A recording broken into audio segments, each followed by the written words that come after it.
नमस्ते। तो चलिए आज बात करते हैं एक बहुत ही जरूरी हार्मोन की, टेस्टोस्टेरॉन। ये हमारी एनर्जी, हमारे मूड, हमारी सेहत, हर चीज का पावर हाउस है। तो चलिए बिना देर किए शुरू करते हैं। क्या कभी ऐसा महसूस हुआ है कि दिन खत्म होते होते एनर्जी भी एकदम खत्म, या फिर मूड ठीक ही नहीं होता, चाहे कितनी भी कोशिश कर ली जाए? इसके पीछे एक बहुत बड़ी वजह हो सकती है टेस्टोस्टेरॉन। जी हाँ, हमारे शरीर का एक बहुत ही जरूरी हार्मोन। तो सबसे पहले ये समझना जरूरी है कि ये पावर हार्मोन आखिर है क्या भला, और क्यों ये हमारी बॉडी के लिए इतना ज्यादा मैटर करता है। देखिए, टेस्टोस्टेरॉन को ज्यादातर लोग मेल हार्मोन के नाम से जानते हैं, और ये बात कुछ हद तक सही भी है। ये पुरुषों में मेनली टेस्टिस में बनता है, लेकिन यहाँ एक मजेदार बात है, ये महिलाओं के शरीर में भी बनता है। हाँ, थोड़ी कम मात्रा में, पर उनकी सेहत के लिए भी ये उतना ही जरूरी है। तो ये करता क्या है? अरे इसका काम कोई एक नहीं है, पूरी लिस्ट है। ये मसल्स बनाने से लेकर हमारी स्ट्रेंथ बढ़ाने तक, सेक्स ड्राइव यानी लिबिडो को रेगुलेट करने से लेकर स्पर्म प्रोडक्शन तक सब कुछ देखता है। यही नहीं, ये हमारी हड्डियों को मजबूत बनाता है, बॉडी हेयर ग्रोथ को कंट्रोल करता है, और तो और हमारे मूड, कॉन्फिडेंस और एनर्जी लेवल को भी सीधा सीधा अफेक्ट करता है। मतलब सच में एक ऑलराउंडर है ये। लेकिन सवाल यह है कि तब क्या होता है जब इस पावर हार्मोन का टैंक, समझिए, खाली होने लगता है? शरीर क्या संकेत देता है? कैसे पता चलता है कि कुछ ठीक नहीं है? अगर नंबर्स की बात करें तो देखिए, पुरुषों में इसकी नॉर्मल रेंज करीब 300 से 1000 नैनोग्राम प्रति डेसीलीटर होती है। वहीं महिलाओं में ये 15 से 70 के बीच होती है। अब ज़्यादातर एक्सपर्ट्स का मानना है कि पुरुषों के लिए जो सबसे अच्छी मतलब ऑप्टिमल रेंज है वो 400 से 700 के बीच होती है।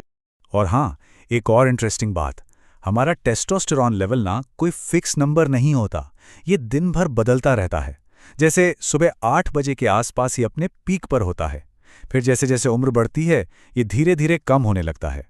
और हाँ, स्ट्रेस, बहुत ज़्यादा स्ट्रेस या कोई बीमारी, ये चीज़ें भी इसके लेवल को एकदम से नीचे गिरा सकती हैं। तो फिर शरीर बताता कैसे है कि टी लेवल कम हो रहा है?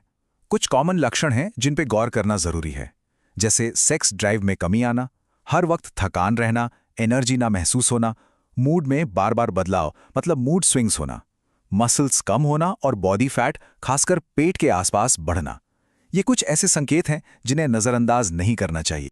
लेकिन यहाँ एक अच्छी खबर है, और वो ये है कि इस पर काफ़ी हद तक कंट्रोल किया जा सकता है।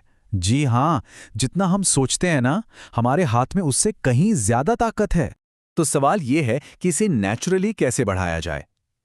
चलिए शुरुआत करते हैं सबसे पावरफुल टूल से, जो हमारी प्लेट में है, हमारा खाना। सबसे पहले बात करते हैं प्रोटीन की। प्रोटीन समझे इसका बिल्डिंग ब्लॉक है। अंडे, मछली, चिकन, ये सब बहुत बढ़िया सोर्स हैं। और जो लोग वेजिटेरियन हैं उनके लिए पनीर और दही भी उतने ही जबरदस्त ऑप्शन हैं। अगली चीज, हेल्दी फैट्स। इनसे डरने की बिल्कुल जरूरत नहीं है, बल्कि सच तो ये है कि हमारे हार्मोन बनते ही फैट से हैं। तो बादाम, अखरोट, कद्दू के बीज, सूरजमुखी के बीज, ऑलिव ऑयल, इन जैसी चीजों को डाइट का हिस्सा बनाना बहुत जरूरी है। अरे थोड़ा बहुत घी भी चलेगा। अब बात करते हैं दो सुपर हीरो न्यूट्रिएंट्स की, जिंक और विटामिन डी। इन पर खास ध्यान देना है। जिंक के लिए कद्दू के बीज, चने या मीट अच्छे सोर्स हैं, और विटामिन डी का सबसे बेस्ट और फ्री सोर्स वो है धूप। जी हाँ, रोज 20 से 30 मिनट की धूप लेना बहुत फायदेमंद हो सकता है। तो जैसे खाने में कुछ हीरो हैं, वैसे ही कुछ विलन भी हैं। इनसे बचना जरूरी है, जैसे कि बहुत ज्यादा चीनी, जंक फूड और हर तरह के प्रोसेस्ड फूड्स।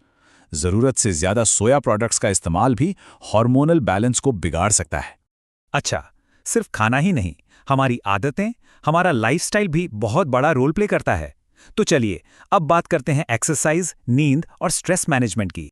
जब बात एक्सरसाइज की आती है तो एक बात याद रखनी है, हार्डवर्क से ज्यादा स्मार्ट वर्क जरूरी है। वेट और रेजिस्टेंस ट्रेनिंग सबसे बेस्ट है, खासकर स्क्वाट्स, डेडलिफ्ट्स जैसी बड़ी एक्सरसाइज जो एक साथ कई मसल्स पर काम करती हैं। और हाँ, वर्कआउट को छोटा और इंटेंस रखना है। घंटों तक जिम में पसीना बहाने से बेहतर है कम समय में ज्यादा असरदार कसरत करना। अब बात करते हैं स्ट्रेस की। देखिए, स्ट्रेस और टेस्टोस्टेरॉन का रिश्ता ना एक सीसॉ की तरह है, एक ऊपर तो दूसरा नीचे। जब स्ट्रेस बढ़ता है तो शरीर में कॉर्टिसोल नाम का एक हार्मोन बढ़ता है, और जैसे ही कॉर्टिसोल ऊपर जाता है, ये टेस्टोस्टेरोन को नीचे धकेल देता है। बिल्कुल सिंपल। इसीलिए रिलैक्स करना, स्ट्रेस को मैनेज करना, ये बहुत बहुत ज़रूरी है। और फिर आती है नींद। इसको तो बिल्कुल भी नज़रअंदाज नहीं किया जा सकता। हर रात 7 से 9 घंटे की अच्छी गहरी नींद बहुत ज़रूरी है। एक चौंकाने वाली बात बताऊं? स्टडीज बताती हैं कि सिर्फ एक हफ्ते की खराब नींद भी टेस्टोस्टेरोन लेवल को 20 से 30% तक गिरा सकती है। सोचिए, ये कितना बड़ा नंबर है। तो अब इन सारी चीज़ों को एक साथ कैसे लाया जाए? चलिए, एक long term sustainable health blueprint पर नज़र डालते हैं। यह है हमारा लॉन्ग टर्म मेंटेनेंस प्लान। सबसे पहले एक बैलेंस्ड डाइट, दूसरा फिजिकली एक्टिव रहना, तीसरा नींद को मास्टर करना, चौथा रोज स्ट्रेस को मैनेज करना और पांचवां एक हेल्दी वजन बनाए रखना। ये 5 आदतें, ये हार्मोनल हेल्थ की एक मजबूत नींव हैं। ये एक एनर्जी से भरपूर जिंदगी की चाबी हैं।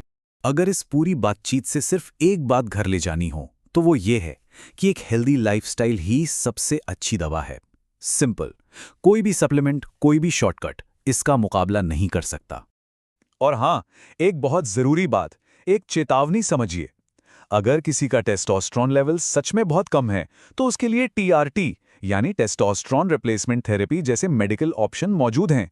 लेकिन, और ये बहुत ज़रूरी है, कभी भी खुद से कोई दवा शुरू नहीं करनी चाहिए।